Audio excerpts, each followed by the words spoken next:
Using credit cards has become a huge problem for some people. A recent study, in fact, found credit card debt in the U.S. has reached an all-time high.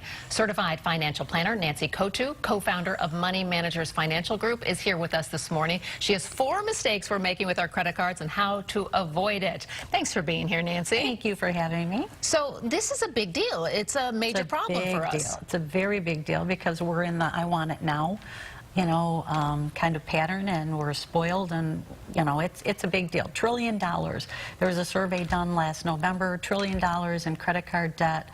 Average of that survey, they found 38% of those people have no plan to get out of it. Really? And 30% of them said they don't think they'll ever be out of debt. This is a serious problem. So, okay, so what do we do to avoid it? Well, one is, and it sounds very simple, and it's about discipline, is don't spend more than you can afford to pay at the end of the month, and just journal it. Just journal how much you're spending on that credit. Use the credit card as your friend. Get a free, interest-free loan for 30 days and then pay it off. Get your perks, get your travel perks, whatever they are. The average household right now is spending $900 a year in credit card interest. Really? If they had that $900 a year going into a retirement plan earning 8% a year, they would have $250,000 at retirement. Instead of giving it to the bank, give it to yourself. Pay yourself first. So we're looking there at the 4 mistakes, and one of them is a lot of people just pay the minimum. Right. So if you're paying the minimum, truly you say, oh, well, it's a low interest rate credit card at 16%. It's not 16 simple.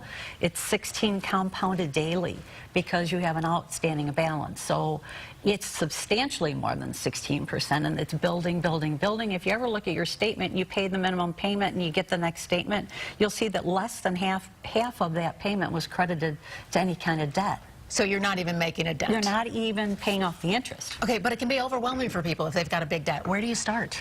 Well, the easiest way to do it is, of course, journal all of your expenses, know what you have to pay off, plan on paying it off at the end of the month.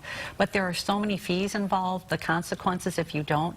If you're not timely with your payment, you're charged a late fee. If you're charged a late fee, they're going to increase your interest rate. If they do that, it's going to be reported to the credit bureau. The credit bureau is going to lower your score. Oh, man. And if you do it multiple times, you miss multiple payments, it goes to a collection agency. It stays on your credit report for 7 years, paid or unpaid. And that's what a lot of people have no clue. So get your credit report every year. Okay, should I just be using cash more, saving my credit card for other things? Absolutely, truly, yes. Okay. Nancy Coutu, thank you so much for taking the time to talk with us this morning.